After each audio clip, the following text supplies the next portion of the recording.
saya bicara dengan Kanit Deni di Polda Bandung. Ya di Bandung, bukan di Tomohon. Ya. Polda Bandung ada hal yang menarik pernyataan dari si Deni ini, Kanit dari Polda Bandung. Dia bilang kasus ini rupanya sudah dilimpahkan dari 2016 ke Polda dari Polres Cirebon. Nah, yang menarik adalah hampir semua 8 orang yang ketangkap ini pada saat di BAP pertama menyatakan ada 3 orang lagi pelaku. Okay. Semua ada di BAP. Ya. Nah, tapi kemudian berubah. Ya. Kemudian berubah sesudah mau limpah ke kejaksaan, mereka merubah BAP-nya. Nah, itu satu. Dari segi logika manusia normal pun nggak mungkin 8 orang itu ngarang cerita bersamaan di awal-awal pada saat ditangkap, ya kan? Berarti benar itu ada 3 orang, ya, dari penafsiran kita sebagai ahli hukum. Karena pada saat di BAP kan terpisah, hampir semuanya mengatakan ada 3 orang lagi. Tapi pada saat dilimpahkan ke kejaksaan, mereka merubah BAP sehingga diduga ada pengaruh di sini. Ada pengaruh di sini sehingga 3 orang ini bahkan sampai sekarang seolah-olah alamatnya tidak jelas, padahal itu harusnya di BAP itu ada, ya. Dan jadi himbauan kami kepada Bapak Kapolri adalah ini ada sesuatu yang tidak beres di penyidikan di awal. Kalau 8 orang pelaku sudah menyatakan ada 3 orang lagi sebagai pelaku yang lain dan itu bersamaan semua dalam BAP terpisah, ya, nggak mungkin itu karangan, nggak mungkin itu koinsiden. Tapi kemudian kok bisa di BAP berikutnya pada saat di BAP akhir, pada saat pelimpahan mereka merubahnya seolah-olah menyangkal bahwa keterlibatan 3 orang ini, ya. Yang kedua, pada saat ini produser Diraj pada saat mau syuting, ya, boleh diceritakan nggak ada oknum polisi yang datang menghalangi agar jangan dilanjutkan syutingnya? Ya, saya pada saat itu nggak ada di lokasi, tapi kebetulan tim saya yang bilang, dan sebelum datangi saya datangi ke keluarga dulu, ya. Menatakan apa? Bilang apa? Oknum polisi bilang apa? Dia mengaku polisi dari mana? Dia nggak bilang sih dari mananya, cuma dia bilang info aja. Pakai seragam atau pakai apa? Nggak pakai baju bebas. Baju bebas. Oke. Dia bilang kenapa disetujuin bikin film? Harusnya jangan, nanti bikin jelek polisi. Jadi nggak tahu pasti apakah dia polisi atau intel polisi. Tapi dia mengatakan bikin nama jelek polisi. Dia bilang begitu. Ya. Nantinya image-nya jelek. Saya bilang saya tidak menjelekkan, saya bicara jujur. Memang 8 tahun sampai 8 tahun sekarang 3 ini kemana? Kabarnya seperti apa? Ya. Gitu. Saya tidak bermaksud untuk menjelekkan. Kalau yang datang ke lokasi syuting, Ya, tim saya. timnya dibuka juga agar dilarang juga untuk Ya, syuting. salah satu. Nah, berarti ini semakin menguatkan ada orang yang tidak ingin identitas 3 orang ini terungkap. Jadi himbauan kami kepada Bapak Kapolri dan Bapak Kapolda Jabar agar kasus ini dibuka ulang, penyidikannya khusus terhadap 3 tersangka, dan agar diamankan semua BAP dari 8 terpidana ini yang menyatakan bahwa 3 orang pelaku ini yang sudah DPO terlibat. Ini pasti ada pengaruh besar dari oknum aparat di daerah Jawa Barat ini, ya, karena 8 orang pelaku menyatakan ada 3 lagi pelaku, tapi kok bisa mereka merubah BAP-nya bersamaan lagi merubahnya? Ada apa? Kita sebagai ahli hukum udah tahu lah, nggak usah pakai ahli hukum, orang biasa pun tahu itu. Kalau rame-rame mengakui ada keterlibatan 3 orang, itu bukan karangan, itu bukan koinsiden, dan nggak ada alasan mereka untuk ngarang, ya. Jadi himbauan kami agar kasus ini khususnya identitas 3 orang ini bisa ketahuan, agar keluarganya mulai dipanggil untuk di BAP. Bila perlu semuanya narapidana ini di BAP ulang, ya, di BAP ulang untuk mengetahui tiga identitas yang DPO ini, karena ini sangat menyentuh rasa keadilan kita di Indonesia ini. Masih ada lagi nggak? Ada yang mau diterangkan lagi? Ya, jadi intinya kalau saya bicara dari film, intinya kalau nggak ada film ini kan kasihan keluarga. Udah 8 tahun kasus sudah terkubur ya. Dan dengan adanya film ini bisa didampingin oleh pengacara top, ya kan? Dan Polda Jabar juga udah beri statement kemarin. Semua dorongan dari netizen. Awal saya ketemu kalian kan tidak bisa senyum seperti sekarang. Jadi intinya ya itulah, semoga keluarga mendapatkan keadilan. Itu filmnya udah tayang ya? Lagi jalan, lagi tayang Pak. Di Jakarta kapan? Lagi main. Lagi main di bioskop mana? Saya di sini ada nggak yang cocok dari Aspri gua untuk nonton? Ya, lagi main. Udah, Yang baju merah? ya. Udah 6 hari Pak. Udah 6 hari ya, oke. Jadi 7. Ya. untung dulu dong. Oke, namun demikian tentu tetap terima kasih karena gara-gara itulah kasus ini, pengais keadilan ini. Bayangkan coba, mereka sendiri nggak tahu kejadiannya. Mereka kok waktu pertama kali disebutkan kecelakaan tunggal, yang mengatakan itu adalah oknum polisi, padahal motornya nggak rusak, handphonenya nggak rusak. Jadi dari awal ini sudah ada sesuatu kurang seriusan penanganannya. Tapi perlu dijelaskan dulu Pak, bahwa polisi minta diotopsi kan. Dari pihak pengadilan. Dari pihak pengadilan diambil lagi diotopsi. Diotopsi ya? Iya, karena itu ada dalam cerita film. Oke, terus gimana coba? Jadi waktu yang memerintahkan otopsi itu siapa? Dari pihak pengadilan katanya suruh otopsi biar pernyataan, menguatkan pernyataan bahwa memang di dalam kemaluan korban sudah ada sperma. Jadi diotopsi sesudah berapa lama meninggal? Otopsi 9 hari. Oh, bukan pengadilan dong. Oh, berapa yang merintahkan siapa ya? Pokoknya ada perintah otopsi, 9 hari dia sudah meninggal. Iya. Oke, kan belum sampai ke pengadilan. Tapi akhirnya diotopsi benar bahwa memang adalah bukti penganiayaan ada, termasuk pemerkosaan juga ada. Oke, sekarang silakan bertanya. Dari mana? Oke bang, dari paragraf bang. Saya mau Pertama, kalau mengumumkan DPO harusnya nggak boleh samar-samar dong.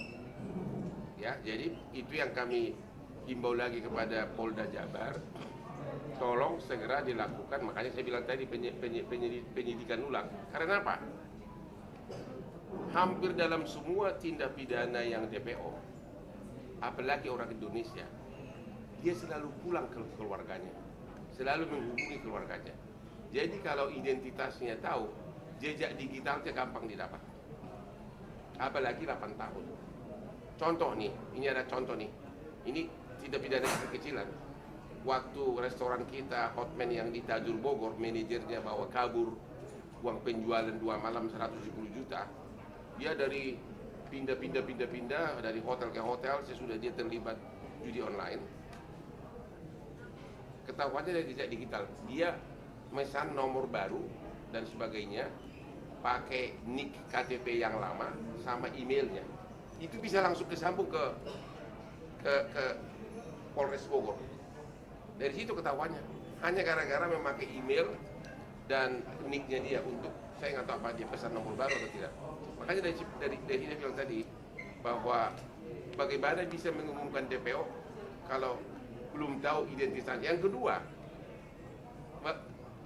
harusnya kan kalau memang sudah tahu, keluarganya dipanggil agar ketahuan, ya.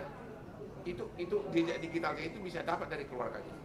Tapi kalau siapa yang di DPO kan nggak tahu, ya kan? Ya ini yang saran kami kepada Polda Jabar, tolong agar BAP yang pertama dulu, di mana waktu si 8 pelaku ini yang sudah narapidana ini mengaku, itu dikumpulkan semua. Dan juga bila perlu di BAP ulang sebagai saksi mereka ini. Ya, itu. Yang kedua apa tadi? Oke, bukti rekaman itu jelas bukan bukti, tapi itu hanya sekedar petunjuk. Ya, bukan bukti satu. Ya, hanya sekedar petunjuk, tapi melihat sinkron semuanya dengan keadaan apa yang dia ceritakan di dalam kesurupan itu persis sama kejadian apanya yang dialami oleh korban. Itu hanya bukti petunjuk, ya, nggak bisa dipakai sebagai bukti yang sah, ya. Tapi yang paling utama adalah pengakuan dari 8 orang itu waktu dia BAP pertama. Yang ketiga, Pak? Nah, langkah dari Bang Hotman terhadap kasus ini, ya pengawalannya akan seperti apa? Langkahnya adalah inilah langkah pertama ini. Nah, ini sangat efektif ini, ya. Ini langkah pertama karena ini pasti nanti akan ditayangkan seluruh media. Dan juga pertama barusan saya baru 5 menit ikut sudah langsung dapat informasi bahwa itu barusan dari penyidik gitu, ya. Kita akan kawal terus, kita akan surati terus, kita adukan terus sampai akhirnya orang-orang Polda melaksanakan tugasnya secara profesional. Yang lain? Bang, aku bertanya sama keluarganya. Ya, siapa? Kakaknya Vina. Tadi saya sempat mendengar Dari otopsi itu dari pihak kepolisian, nggak tahu pihak kepolisian, nggak tahu pihak pengadilan, saya nggak ngerti lah. Pokoknya memang ada perintah untuk otopsi di 9 hari itu. Terus yang kedua, jadi apakah dari Polda Jabar sendiri sudah ada upaya untuk mengungkap 3 pelaku yang ini yang masih buron ini? kemarin Polda datang ke rumah sih bilangnya sedang diusahakan, sedang diupayakan lagi. Tapi tadi Polda Jabar sudah menunjukkan 3 DPO, katanya identitasnya sangat kabur, ya. Ya, bahkan cuma kayak pakai sketsa hitam gitu doang, Pak. Nanti kalau abang mau lihat, Gitu ya, coba nanti kita ya. Oke, jadi setelah Berarti masih dipertanyakan. Itu tadi makanya dalam melalui ini kita menghimbau agar Polda Jabar memulai lagi penyelidikan terhadap 3 orang ini. hasil otopsinya dari 9 hari itu kenapa sih baru 9 hari meninggal baru adanya perintah untuk otopsi gitu? Terus hasilnya seperti apa otopsi?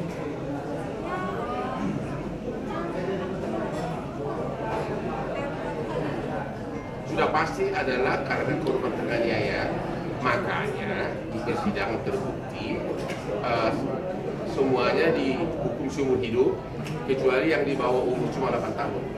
Dan itulah bukti bahwa memang penganiaya itu sudah merupakan bukti bahwa memang benar bukan kecelakaan tunggal. Ya, alasannya setelah 9 hari diotopsi itu kenapa? Alasannya Mereka nggak tahu, saya tahu detail itu. Orang ini kan orang rakyat kebanyakan nggak tahu lah sampai detail itu. Itu mungkin ditanyakan kepada Polda Jatim, karena ternyata kasus ini langsung dilimpahkan 2016 ke Polda Jabar.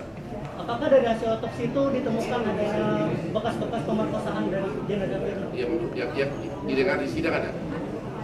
Apa aja buktinya? Cuma lu tahu apa kata pemerkosaan? Iya, ada spermanya. Itu Anda tahu itu didengarkan di sidang.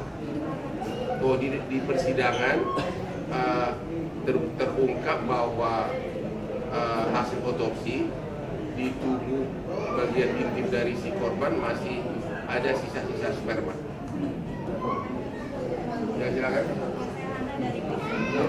Datang ke rumah katanya. Jangan dilanjutkan syutingnya gitu ya. Itu tahun lalu ya pada saat syuting. Ya. Tapi Pak setelah filmnya naik,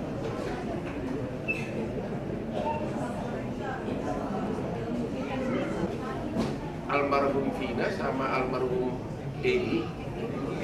Eki berteman atau pacaran? Oh, pacaran.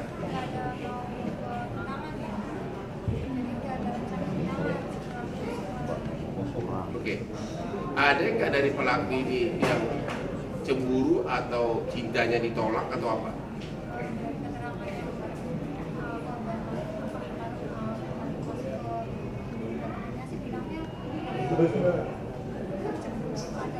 Kayak yang ngomong itu siapa? Oh, cemburu ya. Tapi gini deh. Memang dari 8 pelaku ini nggak pernah you dengar apakah dekat sama adik kamu? Nggak tahu yang suka yang mana, nggak tahu. Identitasnya nggak tahu juga.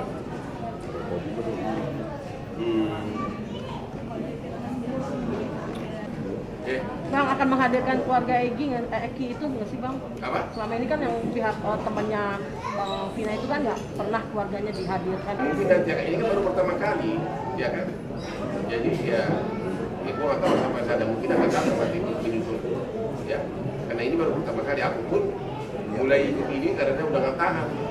Setiap malam ada jutaan netizen ganggu saya di WA saya bunyi terus, ya bunyi terus. Gua kira gara-gara video viralnya si Tante MB yang dia bilang tidak butuh cowok, ternyata Vina melulu. Akhirnya itu saya itu setiap malam itu harus disalin, kalau nggak disalin seluruh Indonesia pengaduan itu datang, ya termasuk yang saya ini WA sama DM saya itu penuh mengenai Vina. Aku sendiri nggak tahu kasusnya, jujur aja langsung saya suruh tim Nano riset, akhirnya baru mulai tertarik, ternyata menarik sekali, ya.